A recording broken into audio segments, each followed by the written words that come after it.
Before we get into today's edition of Just the Truth, Mike Lindell sent me a note yesterday. He has a special for the 6-piece towel set, $25 when you use promo code Joey. Just go to mypillow.com, use promo code Joey. You'll get the $25 offer on the 6-piece towel set, and I promise you, these will be the most comfortable, the most absorbent towels that you own. mypillow.com, use promo code Joey, get the 6-piece towel set for just $25. Thanks for joining me in the PhD Weight Loss and Nutrition Studio. To lose weight for the last time, visit myphdweightloss.com. I told you we'd be back. And ye shall know the truth, and the truth shall make you free. It's Joey Hudson. I wanted to name it the Joey Hudson Bill, but, they don't allow you to put names on bills. But I wanted to call it the Joey Hudson Bill because I know that one's been near and dear to you for a number of years. That's how it's done. Let your voice be heard. And the truth shall set you free. Here's Joey Hudson. America's future will be bigger, better, bolder, brighter, happier, stronger, freer, greater, and more united than ever before.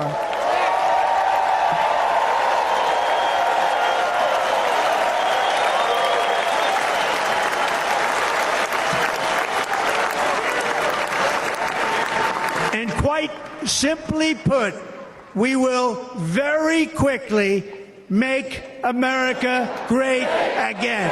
Thank you very much. Thank you very much, Wisconsin. God bless you. God bless you, Wisconsin, and God bless the United States of America, our great country. Thank you very much, everybody. Thank you. And with that, President Donald Trump brought the House down as we wrapped up the Republican National Convention in Milwaukee this week. And as it's been talked about all week, he delivered a speech about unity, about the Republican Party coming together and defeating Joe Biden in November. 5 days after surviving an assassination attempt, Donald Trump pleaded for national unity as he formally accepted the GOP presidential nomination during the culminating moment of the 2024 Republican National Convention in Milwaukee. What an evening it was. We heard from his son, Eric Trump, and I got to tell you, Eric Trump's speech was probably one of the best speeches I heard all week. That young man has a future in politics. We're going to see big things out of Eric Trump. Don Jr. did an excellent job last night as well, but something about Eric's timing and just his message was quite amazing. The entire building there in the Fiserv arena was just electric. And I don't think anyone left there tonight disappointed. The excitement had been building all week. We were anticipating this grand party tonight, and boy, did we get it. President said, I'm running to be president for all of America, not half of America, because there's no victory in winning for half of America. He emphasized as he addressed the thousands and thousands of delegates, party officials, activists, elected officials in Milwaukee's Fiserv Forum. He said the discord and division in our society must be healed. As Americans, we are bound together by a single fate and a shared destiny. We rise together or we fall apart, he said. And again, it's a speech like none other that I have ever heard from Donald Trump. But again, it's what we expected. He started the evening with a sort of an informal explanation of what happened last Saturday. He explained how he was giving his speech and how he was about to, that they had placed a large image on a screen behind him, which he ended up sharing with us tonight. But it was an image showing how illegal immigration had gone to its lowest point during his administration, but how rapidly it had escalated during Joe Biden's administration. Now, it was late this afternoon we got word that he would never mention Joe Biden in his speech. And I'm thinking that's going to be almost impossible for Donald Trump. He almost made it. He mentioned Joe Biden one time, and it's almost like it kind of slipped, and he apologized for it. He never mentioned him again. Now, he talked about the current administration a number of times from a policy perspective and how his new administration would be different and how his new administration would achieve things that the present administration has not. But he started the speech talking about what thoughts went through his mind on last Saturday. He said that he had turned to look at this diagram that was being projected on this huge screen behind him there in western Pennsylvania.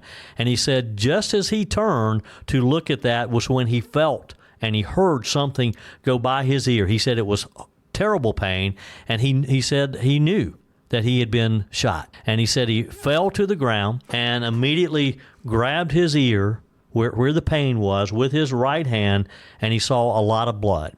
And he knew he had been hit.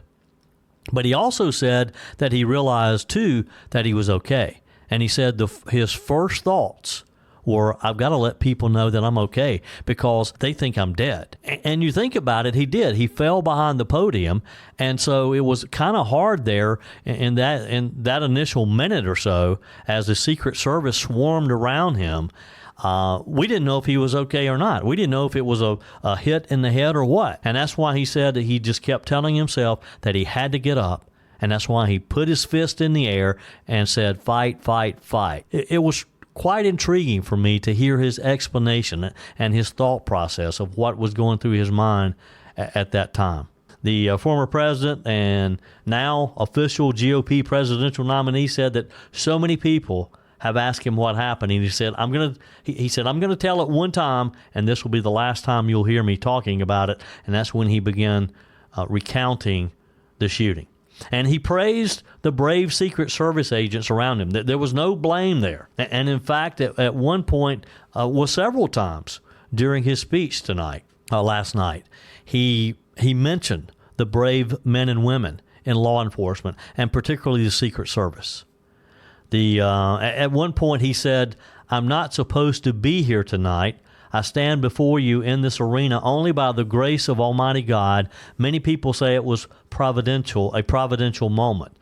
When he said, I'm not supposed to be here tonight, the crowd started chanting, yes, you are, yes, you are. And I'll tell you the other thing that I also noticed about Donald Trump's speech last night. He mentioned God many times. It's probably the most I have ever heard Donald Trump talk about his faith and talk about God. And that's what we've been hearing all week from people who know him, from his family, that it made him reflect. His brush with death last Saturday has changed Donald Trump, and you could tell that in his speech tonight. It was somewhat subdued at times. It wasn't the firebrand Donald Trump that we know. And again, he never mentioned Joe Biden with the exception of that one time. He did mention Nancy Pelosi. At one point, he kind of got off track or off script. And that was the other interesting thing. Being in the arena last night and watching him, the position that I was sitting in, I could see his teleprompter directly across from him on the backside of the arena. And you notice he always has the two screens, one to the right, one to the left, but he also has a large screen in the back of the crowd directly in front of him so that he always has the script in line of sight. So I could see the teleprompter scrolling, and I would always know when he was going off script. And I've always suspected that this is how Donald Trump gives a speech. It was kind of confirmed last night because the teleprompter, I could see it would stop when he would sort of ramble a bit about a certain topic, and he would add in his flavor, his color commentary, if you will. Honestly, the speech probably could have been about 45 minutes based on the number of times that teleprompter paused. And sometimes it would be for 2, 3, 4, 5 minutes as he would offer his top commentary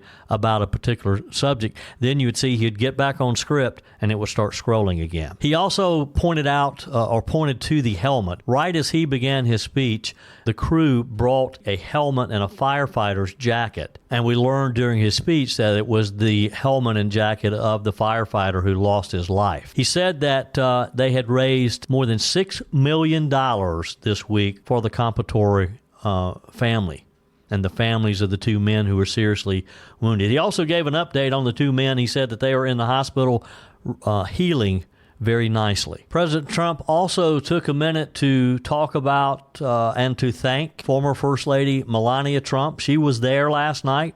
He said, "On this journey, I'm deeply honored to be joined by an amazing wife." And the crowd, of course, went crazy again, welcoming Melania Trump. He then referred to her letter to America in which she called for unity in the wake of the assassination attempt. She said, "I'm thinking of you now, my fellow Americans.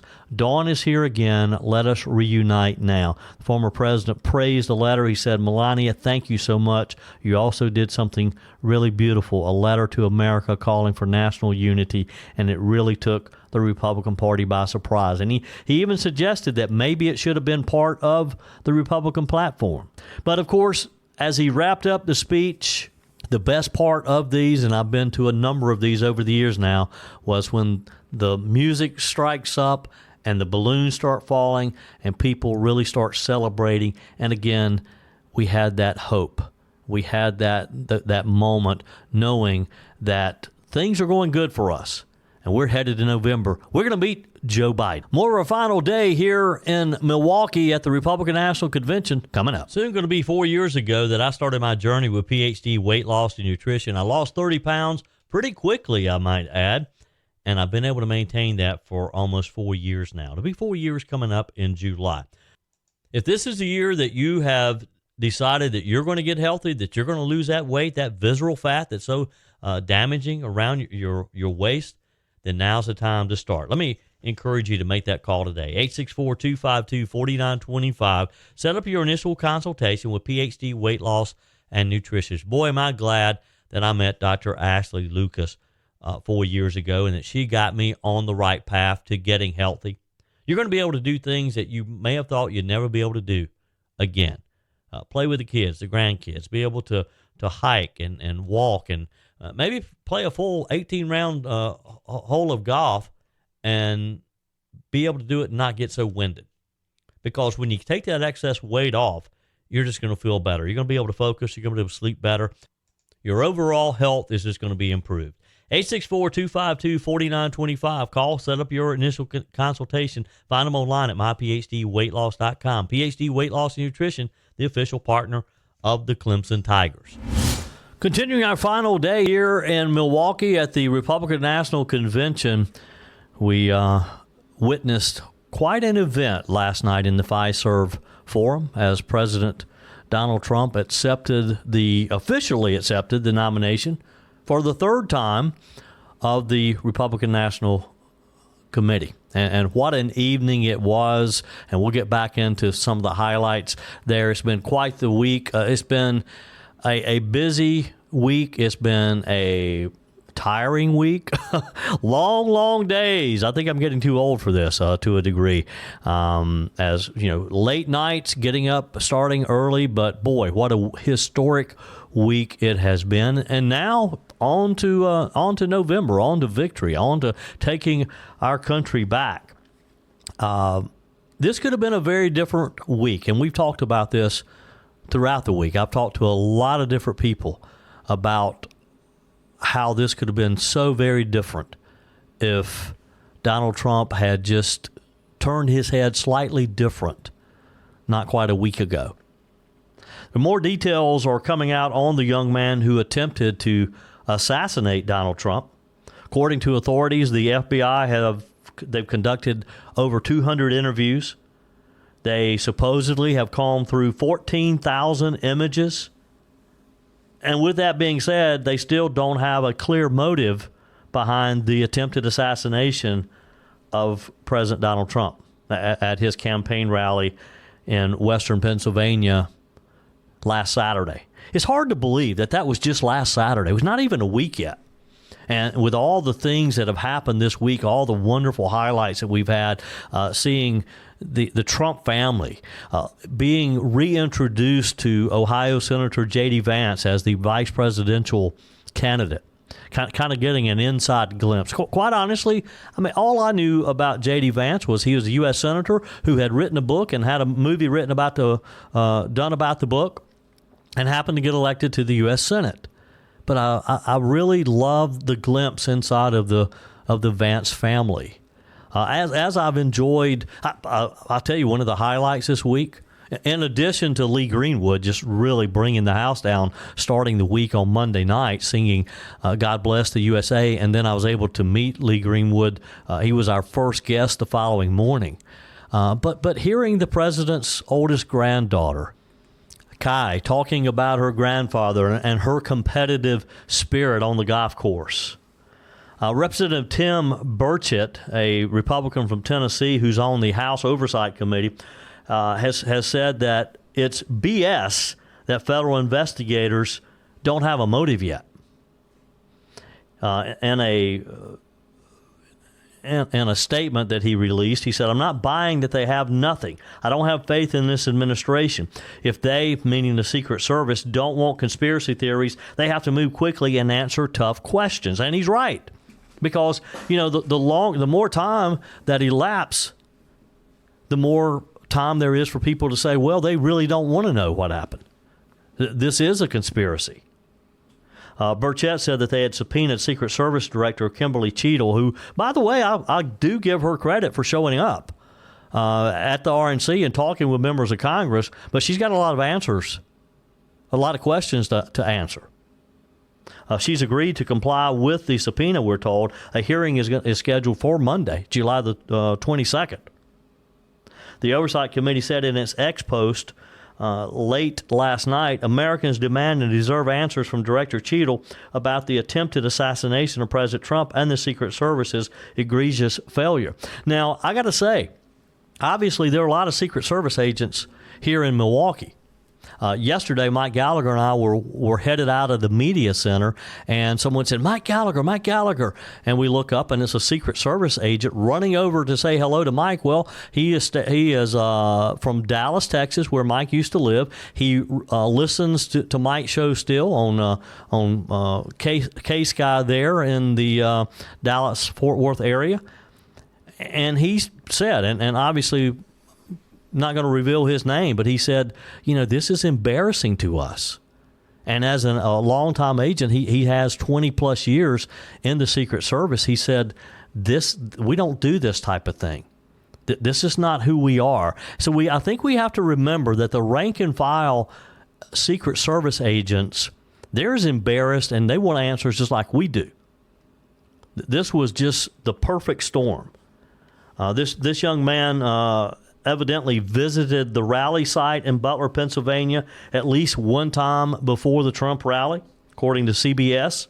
The FBI declined to comment on any potential motives, saying that they still just don't have the information yet to speculate on what the motive is.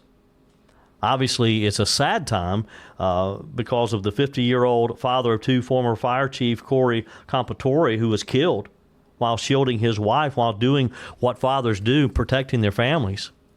David Dutch and James Copenhaver were seriously wounded. Now they're recovering in a hospital in the Pennsylvania area still. And I love to read, in every report that I have seen, it always says Secret Service snipers neutralized Crooks, who was up on the roof overlooking the rally. Neutralized. They killed him. They shot him. Why do you have to say neutralized? But there's a lot of answers that have to be, a lot of questions that have to be answered, and I feel comfortable that we will get those eventually. Love to get your comments. You can text me. You can email me, Joey at joeyhudson.com. A former classmate of the would-be assassin says that her classmate was quiet with a small group of friends. saying that she would never have pegged him for his actions at the Trump rally. And that's what is so odd about this, is because what little we know about this guy, he doesn't, so far it doesn't look like he's the type of person who would plan something like this. Both of his mom and his dad are counselors. So and there's been mention that he had recently searched about mental illness, about depression. But he was living with two counselors. Of course, we all know sometimes our parents are the last ones that we want to talk to. This young lady said that her friend had been bullied in high school, saying that he wasn't one of the more accepted students there. So he obviously had some issues. And was this politically motivated, or was he just seeking attention?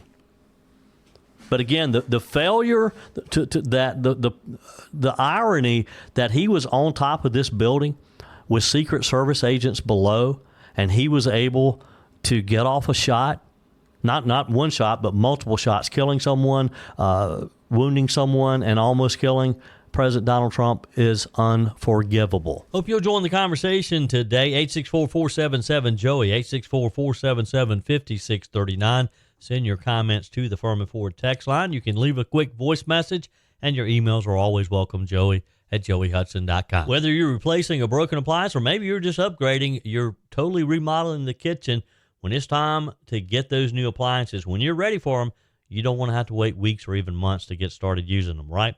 Well, that's not the case when you shop with my friends at Discounted Appliance Warehouse.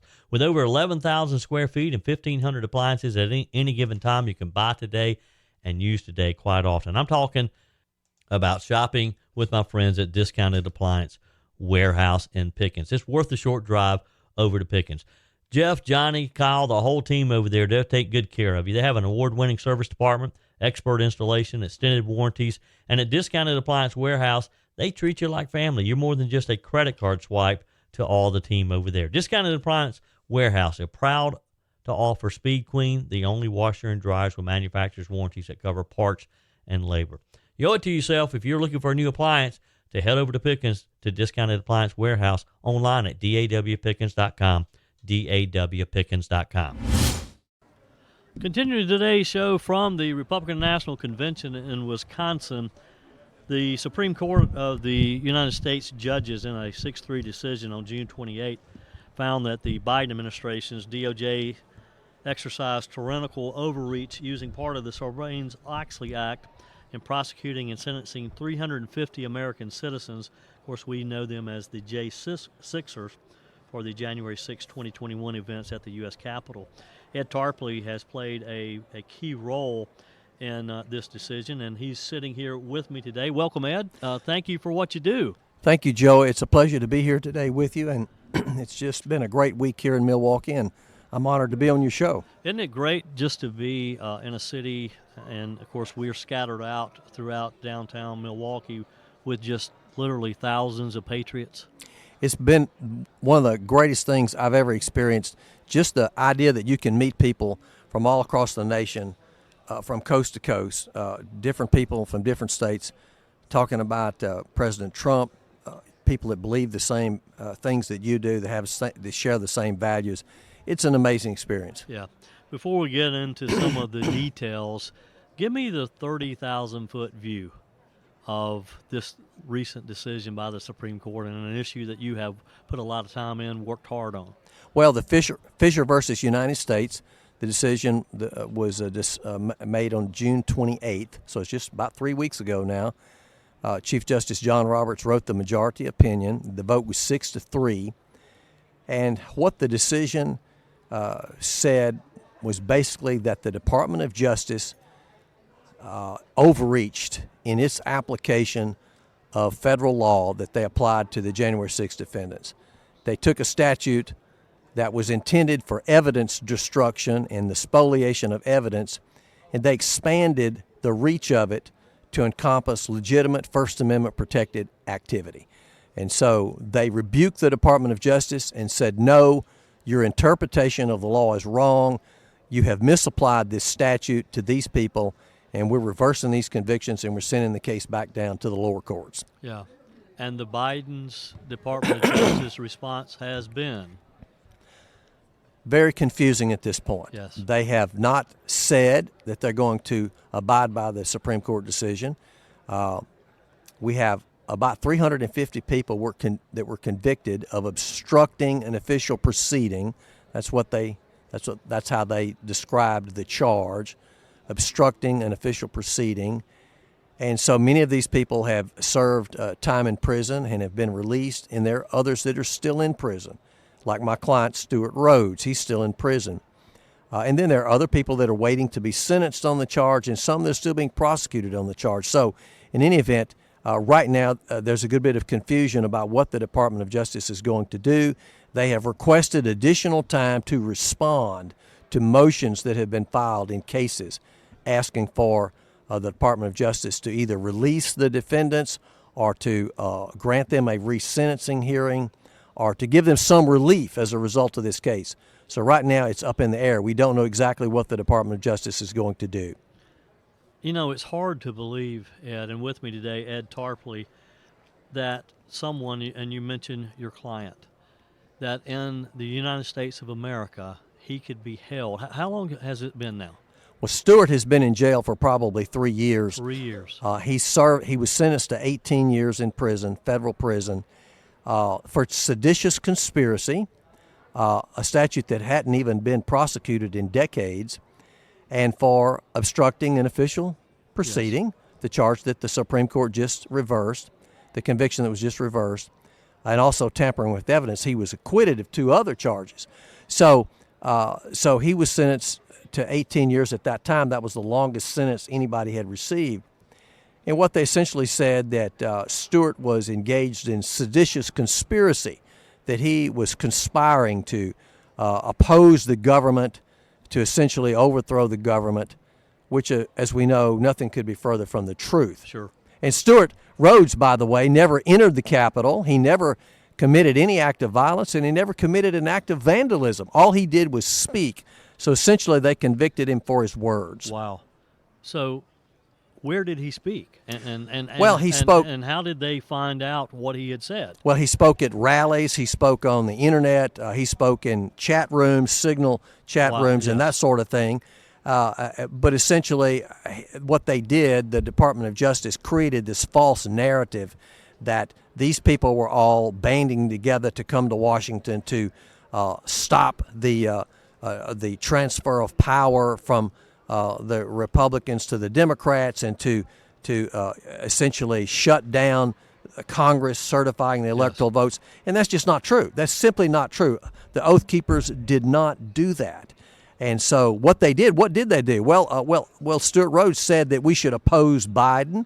We should fight as hard as we can to stop him from being elected and taking office. And Stuart said a lot of things that were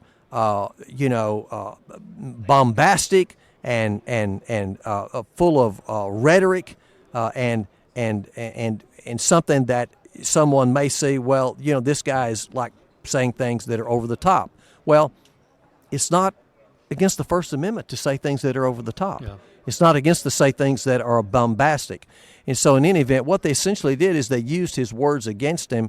And Joey, what we found in the trial is they cherry-picked discussions from different groups on different days, and they put all this together to make a narrative that they were up there to essentially overthrow the government, and it was false. Yep. Ed, cold chills are just going down my spine right now, and I want to be sure that I have your business card, because if a man can go to jail for what you just described, I'm guilty as a loudmouth radio host every day. That's what I do.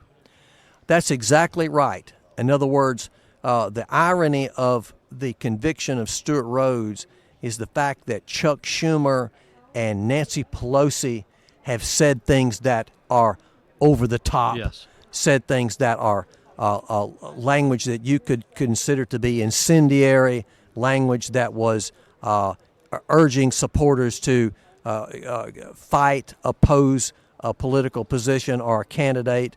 You remember Chuck Schumer got out in front of the Supreme Court and said that you'll pay Kavanaugh and Alito, that Gorsuch and Kavanaugh.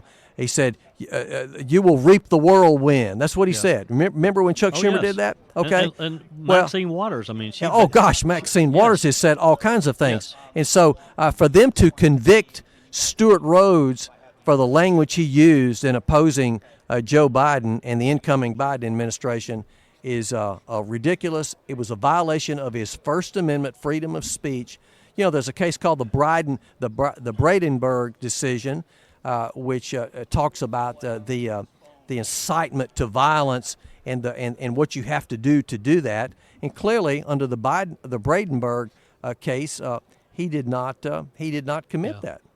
So what do we do, Ed? You obviously, the Biden administration has weaponized the DOJ. What's our next step? What can we do about it? Well, other than November, we're going to run Joe Biden out of town, but other than that.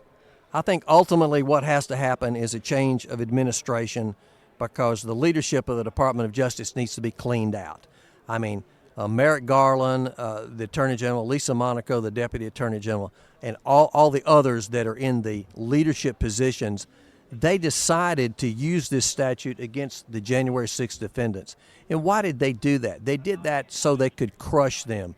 It was a felony carrying a 20-year sentence, and it was something that they found that they thought would apply to the situation, and they would be able to get harsh sentences upon the defendants. And they did. They were successful. They did exactly what they wanted to do. But now the Supreme Court has come back and rebuked them, and they've said to the Department of Justice, you were wrong. You misapplied this statute. It should not have been applied the way you did, that you expanded it beyond the reach of the language of the statute in such a way that you could affect the legitimate conduct of any American citizen. Influencing an official proceeding. Well, what does that mean? That means lobbying your congressman, going to the legislature. I mean, having a demonstration outside of the county commission. I mean, anything could be considered a violation of 1512C2. Yeah. Ed, it's a pleasure having you with us today, and keep up the good work. And I guess it just really makes what we're doing here in Milwaukee that much more important to be sure that we, again, take back control of our country. Well, let me just tell you, I mean, right now it's left up to the Department of Justice to make the Department of Justice do the right thing. Yeah. How difficult is that right now? We've seen that they're so far, they haven't said that they're willing to follow this decision. Hopefully they will. We'll know soon. But the main thing we've got to do is elect Donald Trump in November, because that's what's going to turn the Department of Justice around. Exactly. Ed Tarpley with me. One final question. How can they just ignore it? I mean, if the Supreme Court has said this is what you have to do, how can they ignore it? Well, so far they have. They've asked for additional time to respond. We'll have to see what the response is. Hopefully they will do that within the next few weeks, and we will know what their position is going to be. The judges on these cases that were all the defendants, the 350 that have been convicted, the judges are going to have a say on this. And if a defendant comes in and asks to be released because of the Fisher case, the judge could rule in his favor and says, yes, the Fisher case reversed your conviction, and we're dismissing this charge. The judges can still do that. So in answer to your question, yes, the judges can do what they need to do to take care of these cases, but really what should happen, the Department of Justice should come in and dismiss the charges. Yeah. Anybody charged under 1512C2, the charges should be dismissed. That's what they should do. They haven't done that yet. Maybe they will. I pray that they will. Yeah, well, I'm just glad that we have people like you out there fighting for the everyday American. Remember, as I said earlier, I'm going to keep your business card close by because, again, it could happen to anyone. Well, Joey, I'm honored to be on your show today and keep speaking the truth, because the truth will set us free, and that's what we need to do all across America. That is for sure. Ed Tarpley, good to see you. Thank you. Hope you'll join the conversation today. 864-477-JOEY, 864-477-5639. Send your comments to the Firmin Ford text line. You can leave a quick voice message, and your emails are always welcome, joey@joeyhudson.com. Speaking of the Firmin Ford text line, you know, it's never been more important to support locally run businesses owned by people who actually live here in the upstate. let me take a minute to talk with you about our friends at Firmin Ford. If you're looking for a new vehicle, maybe a great pre-owned vehicle, one you can trust, or maybe you're looking to order that special vehicle. Either way, if you want a new one, a brand new one, or a pre-owned that you can trust, the folks at Firmin Ford, they're there to help you. Their name is on the sign because their name is on the line, because every single transaction is important to them. Jim Firmin, Matthew Firmin. They do business the right way. When you stop by, when you give them a call, or maybe when you just send them a quick email, you're always going to have access to a member of the Firmin Ford family. And by the way, they also offer great service, and you're not going to have to wait weeks and weeks to get it done. And you do not have had to purchase your vehicle at Firmin Ford. Doesn't even have to be a Ford. They service all makes and models. Visit my friends at Firmin Ford online at firminford.com, firminford.com. It's hard to believe that the week is over. And we have nominated Donald Trump for the third time.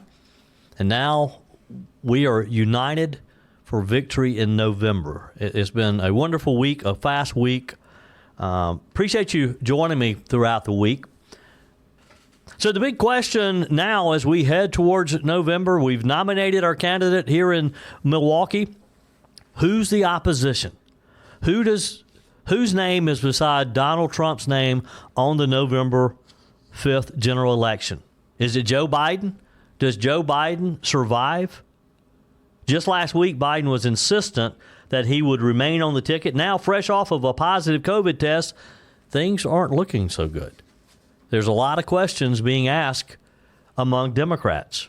Former President Barack Obama, we're told, and some of his allies, some of that Chicago mafia, in recent days, says that he believes President Biden needs to reconsider his candidacy. This, according to the Washington Post, that reported this late yesterday afternoon, citing multiple people within the Obama circle. A source familiar with Obama asked about the new Washington Post report, told Fox News that the former president continues to see his primary role as a sounding board and counselor for President Biden, as they have long done for each other for many years now. He believes Joe Biden has been an outstanding president and is protective of him, both personally and of the Biden administration's strong and historic accomplishments. Obama reportedly has only spoken with Biden once since his disastrous debate performance last month. According to the Washington Post, Obama has expressed serious concern to members within his inner circle about the viability of Biden's candidacy and remains focused on preserving Biden's legacy and the legacy of the Democrat Party. Look, Barack Obama does not want to lose power and influence. That's what's more important to him. He doesn't care whether Joe Biden's name is on the ballot or not. He just wants to make sure that it's someone that he can control, someone that's within his inner circle. And in his discussions, according to the sources, Obama reportedly has emphasized that Biden alone can make the decision to step away from the race. The sources said Obama has also pushed back against the idea that he alone can influence Biden, his former vice president, to withdraw from his presidential reelection bid. And I think he's right there. I think Joe Biden is a stubborn old man who is so out of touch, he doesn't realize how unpopular he is.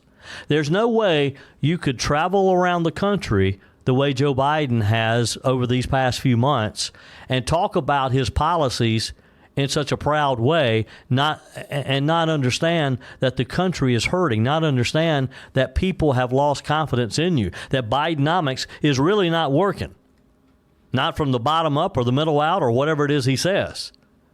Bidenomics is a disaster for most Americans. Joe Biden doesn't seem to have any grasp on that whatsoever. Now, here's what will get his attention. The polls may not bother him. The phone calls, the emails, the texts, or however people communicate with Joe Biden within his circle may not bother him either. What will bother him is whether or not he's continuing to get those campaign contributions. And there's signs that the money is drying up. a well-connected advisor and fundraising coordinator for Joe Biden's campaign, reportedly is warning that donations are at risk of drying up, according to the reports. The story is that film producer and Democrat insider Jeffrey Katzenberg reportedly spoke with Biden in a private meeting in Las Vegas just prior to him getting his COVID test back. During the meeting, Katzenberg allegedly told the president that major donors were likely to cut funding due to concerns about the campaign's viability. So the money people are drying up. The money people are ready to say, no go, Joe. Following the report, Katzenberg released a statement saying the characterization was inaccurate and that the two had talked about everything from the convention to new ads. And by the way, we will raise the money we need to run a winning campaign. So who knows? There's always the rest of the story.